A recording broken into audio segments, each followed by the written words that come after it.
Do you want to buy a house? Then your worries are over. For sale. Mewasem David Imao. Yes, it's for sale. It's a 5-bedroom gated houses with a beautiful view and serene. All for sale. A dining in our Tantra Hills estate. Into Wahibia Freying. They're very affordable. You can simply call us on 050-338-7037. Ebusia for me mama kwaba edeba too much so me dey dey abna depa and then so senior yenim de dada no another trending issue kra ene ye dey bremo they saying to say no first time I come across your page me pesa wo be subscribe na wa hete adoma ne so senior we make it upload bia na you'll be one of the first people to see so na me try say wo do comment ene wa dwen kire ebe ba me akan e dey atodwa and senior me di kan ye no and then one of the hottest issues kra and then na Ogyaba ka then na Avram nso ka eno nene yesi hu nkonya yato yensa e dey afre prophet FOK Nyameche and I said the real nation's prophet wa bra yensem rekra ye den komo twetwe no e be hyehye so prophet me ma wakwa ba E pa me na ba na go what to say boko na so e nyame adom wa bra yensem rekra prof wa dwen kire fa asem we ho eye prophet Ogyaba ono nso so the nation's prophet ene Avram and same way cause you wadwen kire ne say me na ba mda wase too much hd open and some party pa me de way to na uti the ten say on say nyame adwuma no in fact say no asofo no bi ne prophet mu bi ne so ko bia do bia fe no ho bia no omo ya ma nyame adwuma no in fact ama enemonyam eyefrim me can say wo de yen hwɛ sɛ nyame adwuma mu no ɛte sɛn enye sɛ fitin ya na adwuma no yɛne abɛfa to ehu so ebi startee ɛne yɛn so bɛto aso wo de yɛn fa Yesu to ba asase we so ɛna ɔbaa yɛ na ɔbɛfa asuafoɔ ɛna owie yɛ na ɔsoma wɔn asomafoɔ so mo kɔ ne nwuma ɛna wɔkɔ na yɛn so yɛ de yɛn so yɛ to aso enti wontimi emfa wo de different bia ntimi enka wo de nya wo de abra wan follow the bible no ka enti twese ga se enti on say Yesu o ka say atodifo be ba no the brother na on ba ye be de be se we ye atodifo so monwuma na be kire omonwuma na te say o se mfa to twese mo se ne twese no ko pedent fi mi Nyankopon but ebo ebred fi mi Nyankopon ene say yenta me ka sa se me say mo betete wo so but wonye den on ka mo me boa eno nkyese bia wo na mo yeden ko ne ko tia no so ti ase aha tama Satan e de Yesu ko be pon so ko ya ko so re no e du fi se nka Yesu enka won ka kede bisi ho no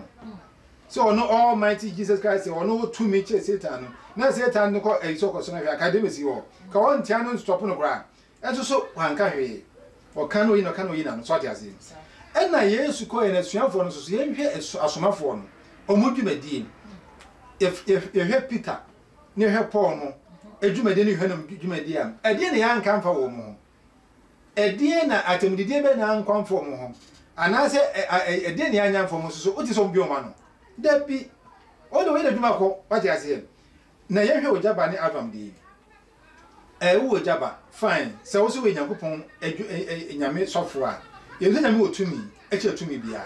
wo ka se be ye adwuma enti se nyame tumi na de adwuma de wo ka no doubt se se tabe magina wadim wo ba bia ne ho se se nyame nipa gina ya se se ko ka nyame nipa so de ase na emu no ye den na sa de ne baaye so de ase enti wo ye nyame nipa ye intro challenge tie ni yo that the secret wo nyame mu no wo ye nyame nipa ye intro challenge e ma Satan wo ye sa wo do nyame develop perform Nemo muye nyame ni bana seta pese o to challenge ma dia hore na nyame kire say yes oho enti Avram de ne Ogyaba de o ka na asem wo ye nyame dwuma e na o ka na asem e na odin be mu kura mpa fine wo de so wo ye nyame dwuma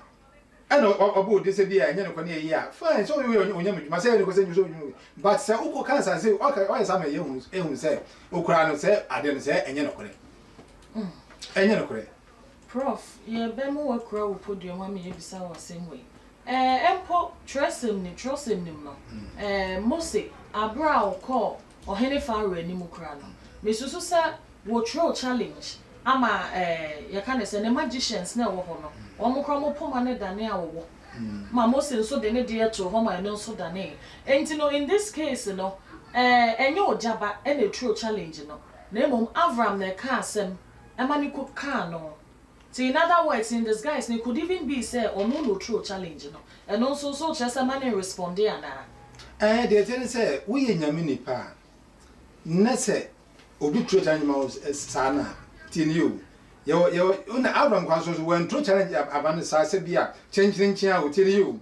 Ye wade e chenchinchin wona de won so aye chenchinchin tin you. Ade e chenchinchin no we gidi na so Kristo ni a won fa ho na what you say. What you say. But de chenchinchin no de obetake as because yo se e bia Ogyaba ya so de wa so dem. No ye nchenchen na dade. Na Avram efi ni fie no koho. Tin you wa koho. No bowler so them who Ogyaba who now sin still you not just a holiday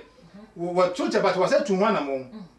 so I say a 1 hour 2 minutes with time to me no a bed yen a bed then just to me so I say no more can some dear no or say out of quite a church animal when you cry now finance money answer so what I say and the that between Yankopon and you median set you median no what I say who no so I say and so when you won't be se obeso ahwe amana be kan amana egu Nyankopon ho fi ana se obeso ahwe na okaka nsem kwade yesuso so enti adom che dua me fa nje example se enkofo kan na te wo che wotum a manfo kan ya hunu se say mistake no waye no because yesu kwa yere e kan no asem wa nkonto kwa meboa aha eno kwa wo hunu do se ofedo obi kan watem a wo mfi ni biom se ntempa kwa ko hunu se ehu hia enka we nyina amba so what I say na se say no who Ogyaba who say be challenge em kasa Ogyaba ne true challenge man no tell you when so kan asem but so one so a enka enya hwe but go so no na ke say wo say ye adwuma and na who Ogyaba so ade ba kwa ye mistake ni say wo say mamu anyi say ya ye mistake that the main problem tramiti so dan okay so ni kasa sa nyemi ni ban kasa sa so what I say intimidate ni nyina no Ogyaba no mu no ono ena nyame dwuma no enko wo yes amana ato nsuom but eye me de pass me say as time goes on me say ema so because you take comments a mo man here maybe me hwe so me hu say Ogyaba be ka say ena Avram krampo no o hu say oni ayi bia mu nti no o mu no bia say o nyame nti no kwa won so no so tini you nti ana manfo say na je say won so no o dwane kalo so ade say hwe da kwesi you ahun na chose prophet o pa chose Ogyaba na nkasa no enya nyame bi na friend no cause wo kasa no wo di kan ka se se bi so from podi wonfa ho wonfa wade jam beto abonten intro challenge na just no one di can intro sa challenge no se na wo kan ye no just no nya nyame na friend na na they tell say nyame friend no wona se nyame friend no but we mi na ye be hu unim enam ni nyuma ye nim say de ye de ye hu obi emfi nyame ye de nim but otiri mi kan you ye hu and now we are Christian, you can also choose a mere obi solid so a difference way or in Numa, almost a way free. Because what Numa the bachelor. And it Numa the way in a quiz, I may say, Avram Crampo on any inch, Biana, or Bunisa, in a natural say. Emma, suspect a yaquamon. Tell you, no been a become. The washoka crano. Ama, in Ipa, oh, ya many people who say crano, and yet to me, Yam to Nadia. Because nyame to me enko ka ntokwa nsan ngaze nyame to me nyame de nkugu so why some because nyame de nkugu because we can authority say we be man abodam o pa o me nhia nese eche no wa se afi de hu hia hwehwe de Nyankopon ayigo we na me hu nyame na meka nti obi hu nia hu de oye ya o so jeje se finya wanya and didn't make ho asem kakra kire hu no say wa hu enema meka ya wo de baje no yo prophet real nations prophet e be say wo do final word to betu ga me final word say we no enye last sad no ye so for ni nyame yi for no say wo fu say you know nyame adwuma no wo mu dia sa ne ma na ehu nya no entwa so ense ya because ye hu me pan yo ye hu no beneze ne kwakubu nsam de pen ntinye na Ogyaba wo be ya me ye hu be pen ekosi sei we ba na we nso so ekọ we no ya bisi na chi ama so ene kwa fi kwa na beleza kwa manfo be kwa no enye gide fi no because wo hye so mako kubu nsam I chese wo kan bibia so onyankopɔ so mo no afedru ha okubu nsam ba wa ama ebia ni o what I say nti de wo ye no amanfo na chese de wo kana Avram no kana yes ne kore se wo boa me what the bejere no enye obi na be kan he de wo ye ye ndia kosi because you mama sika wo ka se ebego be fun so mo mi hwe ni yo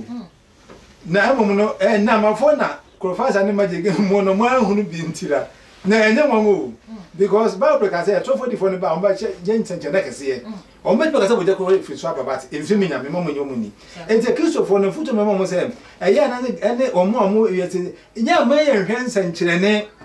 ne ka say wo ye nya mi nipa kan ne mo no ye hwe ne dwumadi na be hu say efi nya se fi nya me nsenkyere de Satan so ye nsenkyere ne te de Yesu kan na sa enti de me kan say ye hwe ho yi na nya obi pie o ye nsenkyere ne che say ofri nyame enfri nyame nya ne fi nyame so wo juma fufura wo de be pese wo be kan ho asem kakra na wo de telephone line so me juma de me de Red Nation Prophet nyame ne tumi na ho de no amaye yade a etete wa che wa ko na se nkwa wo de bra ana frem o frem ya nyame be yere nyame be hye ho nyam ena afi so no sunsum ne me bi enko pese ye ho dwuma so a bo mpa yeta o chi a ama ne me ye nso so ye be enti se wonya frem nko ade a nyame be hye ho nyam. My number is 0543 900313 0543 900 313 Red Prophet Nation Prophet Africa Nyamuche. Ebusu ya damu asese moje mre etie ye nkomo ane FOK Nyamuche Real Nations Prophet ene no edi nkomo efa Avram ene Prophet Ogyaba ensensem ya ekosu yeso ane se one prophet ya adwun se woni na enya adwun yo ye bepesa wo beja wo comment ato ye comment section se ne medi kan no se ne no first time a wo hwe ye page a bomodern subscribe na mia adoma ne so se ne be ya de bia ye be upload bi fufu bia no wo na wo bedi kan ehu makra mo Mαdnεss